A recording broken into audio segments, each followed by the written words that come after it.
Donkey Kong experience. We're back on the attack with my chaotic neutral homie, Shadow the Hedgehog. Ooh, brain fart. What were we talking about? You mentioned shooting an enemy and watching them disappear. I've been running some tests on mortals. They're probably too dark and twisted to go into here, but tell me, where do you think you go when you despawn, when you lose a life? I mean, start of the level, right? Unless you don't have any more head-shaped balloons. Then you go back to the beginning of the world you were on. Sometimes I wake up in a barrel with my initials on it, but I'm pretty sure that's just a Kong thing. Oh, that reminds me, I'm running low.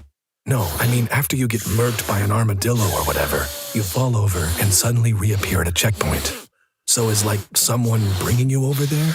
Or can you like teleport too? I guess I always thought it was like another me. What? As in another version of Donkey Kong? Yeah, that's what extra lives are, right? Extra yous. So like if I get impaled by a giant hornet, there's a spare me to continue my rampage to, get my bananas back. It doesn't bug you?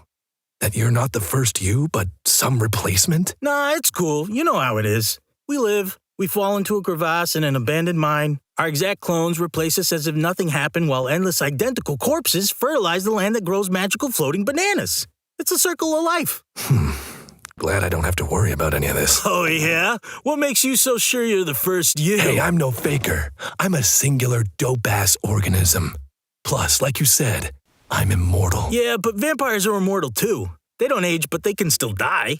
I bet if you, fell into the sun or something, that'd mess you up pretty good, bro. Look, you can't clone the ultimate life form.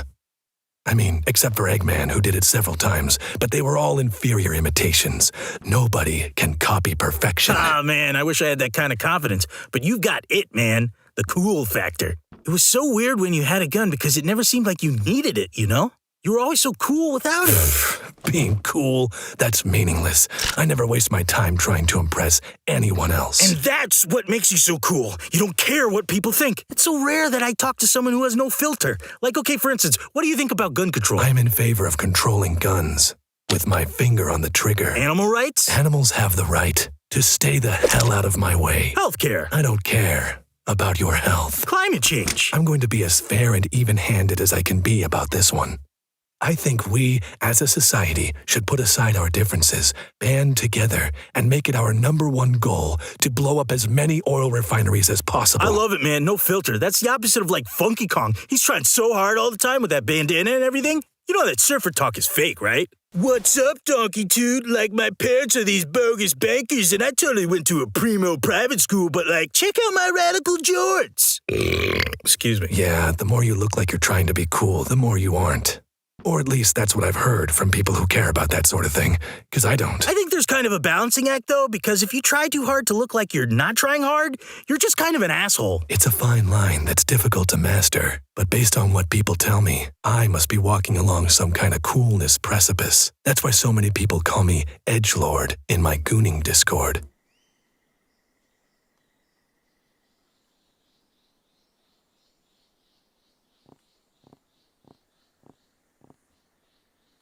Hey, got anything you want to plug? Yes. In fact, I have my own podcast called The Shadowcast, where each week I peel back the curtain on the bleakest, most morbid parts of our world. Places and objects so dark that not even light itself could escape the totality of their despair. We're actually having a merch sale right now, 20% off studded belts and wristbands.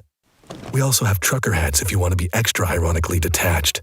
Because, if you think about it, it's actually hilarious to participate in capitalism, so you could buy, a Shadowcast mug as, a bit, you know what I mean? Shadowcast! Shit, that's a cool name. Fuck! You got me rethinking my whole thing here. The Donkey Kong experience was just the first thing I thought of because it's, literally my life. You could always change your name. Nah, it mess up the branding. Man, Shadowcast. You need guests? I'm down to talk about spooky shit.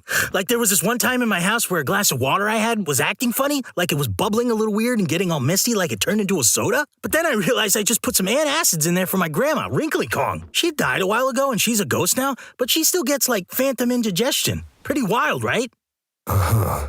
Really gnarly stuff. Do you ever think about how when we die we become a ghost and a zombie? If the undead apocalypse comes, I guess I should be prepared to fight an army of me's, huh? You think all my ghosts would help me out because I'm like their king and they'd be bound to my service until I release them? Or would I have to bust them up too? I can't believe I have to say this, but I need you to stop gesturing wildly with a loaded gun. You're putting our lives and our extra lives in danger. You gotta coconut up, bro. We're fine. Shadow's faster than a gun, and we already installed bulletproof glass on your booth after that episode with Ridley. I know you love to scold me, but you need to stop being such a wokey Kong and stop being... Uh-oh.